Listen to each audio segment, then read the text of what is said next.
Hello, friends! Welcome back to our virtual ESA podcast. I'm Sunshine, a professional therapy dog, here to talk today about no matter what's distracting you, taking a moment to focus on something that makes you happy in the moment goes a long way to shaking the stress off. For example, this morning didn't start out perfectly.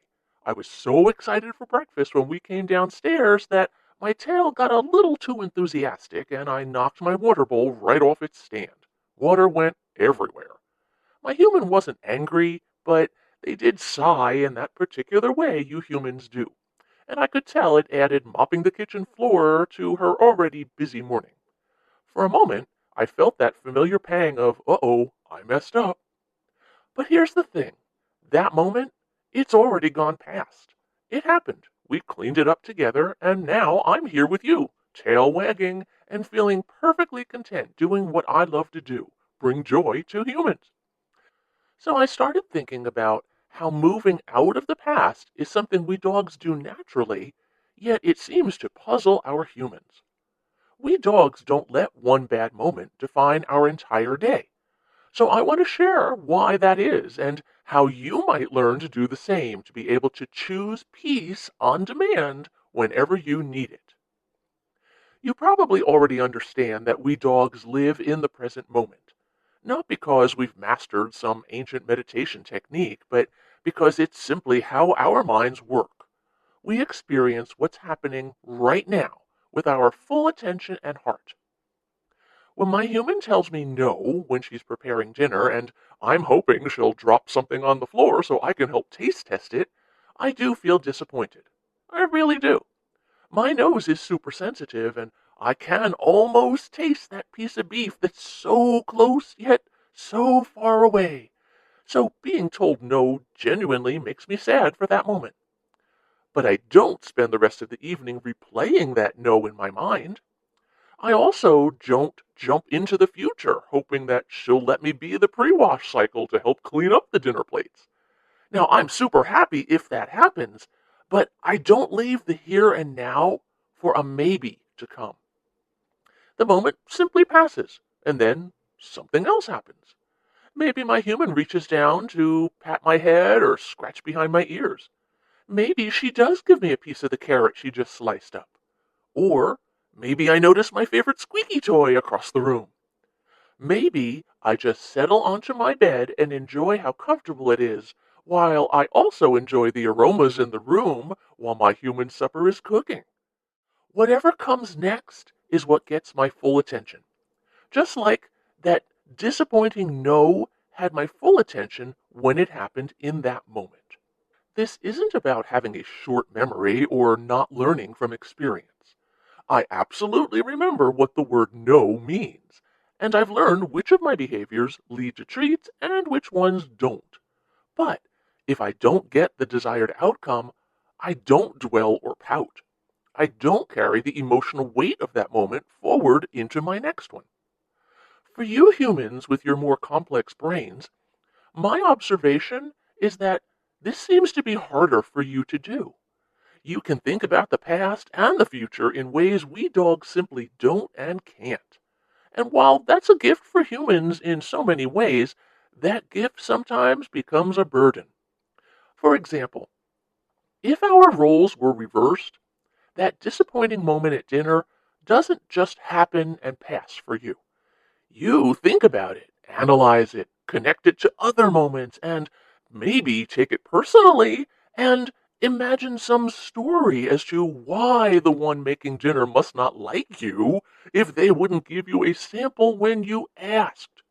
Okay, for humans overthinking that way, one small no can turn into an entire made up drama about the meaning of your day, your week, or even your life. Oof. Now, look, this brings me to my second point, which is really important, okay? We dogs do not attach stories to our setbacks. For example, I love playing fetch. There's nothing quite like the joy of running after a tennis ball, feeling the grass under my paws, the wind in my ears, the satisfaction of bringing it back. Or maybe just running around with it trying to get my human to chase me. But I am getting up in years, and there are times that I miss the catch. The ball bounces off my nose, or I misjudge the distance, or I just don't quite see it because of the sunshine in my eyes. Okay, it happens. But when I miss that catch, okay, I feel a flash of disappointment. My body was all geared up to succeed, and I didn't. But that does not mean I ever think, oh, I'm terrible at fetch. I used to be better at this. I'm getting worse. Or I'm getting old. And I definitely don't think, oh, my human must be so disappointed in me. In all honesty, I don't really think much of anything. I just reset. I run after the ball wherever it landed, and I get ready for the next round. Okay, I might have missed the catch, but I don't not chase after the ball. I have noticed that you humans tend to react way differently. One mistake, setback, or difficult moment becomes evidence that you use to beat yourself up with. Evidence that you're not good enough, that things never work out for you. Oh, you should have known better, or you're falling behind. Now, complex brains are great, but using them to take a single moment and expand it into a whole narrative about who you are, especially in a negative manner, that is not at all what I believe your superpowers were designed for. This morning's tipping over the water bowl did not transform my identity into a clumsy dog, or a dog who can't control his tail, or a dog who makes his human's life harder. No, goodness, I was just a happy dog who accidentally knocked over my water bowl. Oops, that's all it was. We dogs do experience disappointments fully in the moment they happen, and that's the key.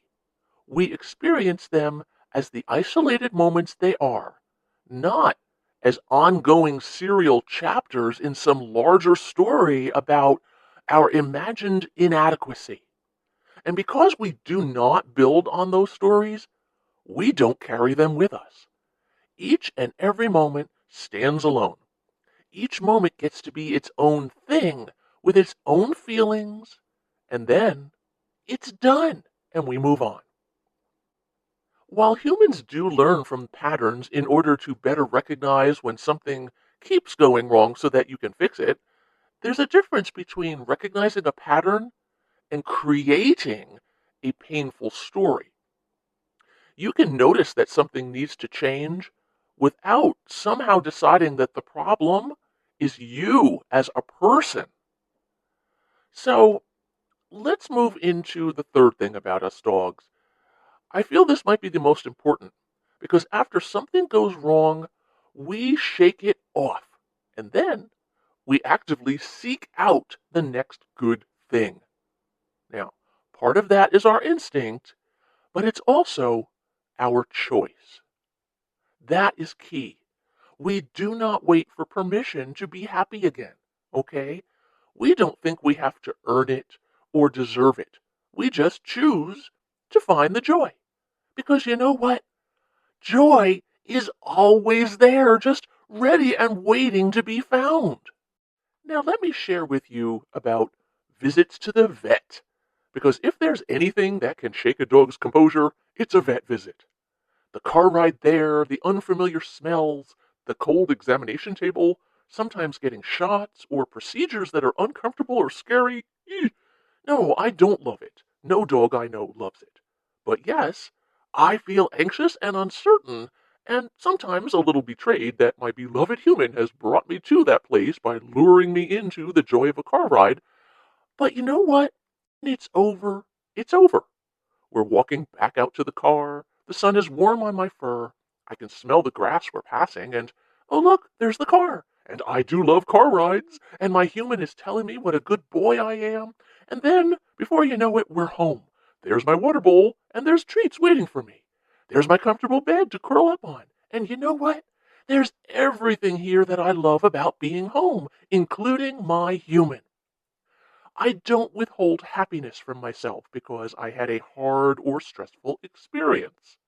I don't think, ugh, well, that was so awful. I'm going to pout and feel awful for the rest of the day. No, The visit to the veterinarian happened, but now the good things are happening again, and I am fully present for the good things. This choosing to find the joy is where I see most humans struggle. You have something go wrong, a difficult conversation, a mistake at work, a moment of embarrassment, and you carry it with you like a weight. You come home to people who love you, to your comfortable space, small pleasures, comforts, your pet. Hello, your pet. But yet you are still hanging on to that difficult moment in the past. You analyze it, you feel it over and over and over again. You take it to bed with you and wake up with it the next morning. Meanwhile, joy and happiness opportunities are all around you. But you've decided, without even realizing it, that you don't get to feel that yet. You're choosing to withhold joy and happiness from yourself, and goodness, friends, I have to tell you, we dogs certainly will never do that. Our default setting is optimism and openness. When something, anything good is available, we embrace it. When we see an opportunity for joy, we don't ask ourselves whether we deserve it. We just wag our tails and lean into it.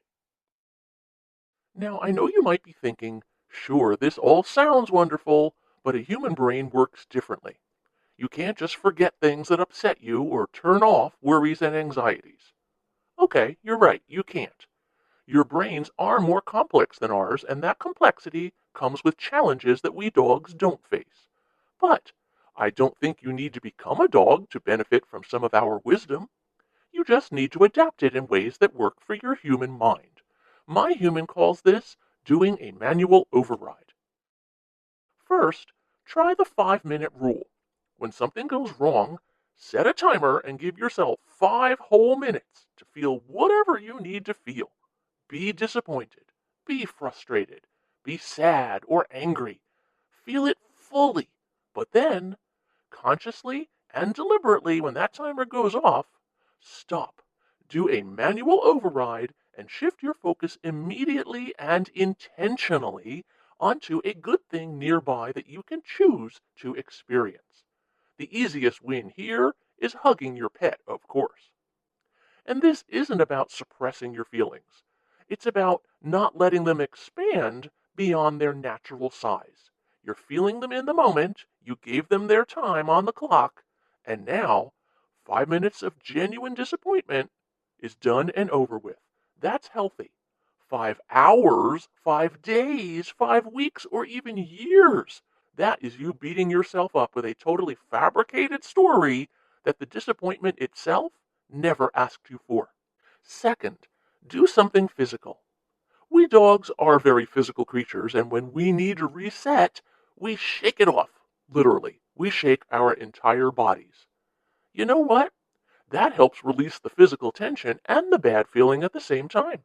You humans can do something similar. Take a walk, stretch. Your emotions live in your body as much as in your mind. So moving helps your body remove those emotions too. And if it is genuinely a big problem, you will still benefit from not letting it consume your entire present moment. You'll handle it better with a clear mind and a regulated nervous system. Third, find your version of a tennis ball. For me, a tennis ball is pure, reliable joy. No matter what kind of day I'm having, if someone throws a tennis ball, something in me just lights up. So what's your tennis ball? What brings you simple, uncomplicated joy? Easy pick is going to be your pet, of course, but maybe it's also a favorite song, or a call with a friend, your favorite warm drink. Maybe it's 10 minutes just sitting outside in the sunshine, feeling the warmth on your face. Whatever your tennis ball is, anytime you've had a hard moment, turn to that thing intentionally. Not as a distraction, but as a reminder that joy still exists and you are still allowed to experience it. Finally, treat yourself with the same grace you'd show a dog who made a mistake. When I knocked over my water bowl this morning, my human didn't decide I'm a bad dog.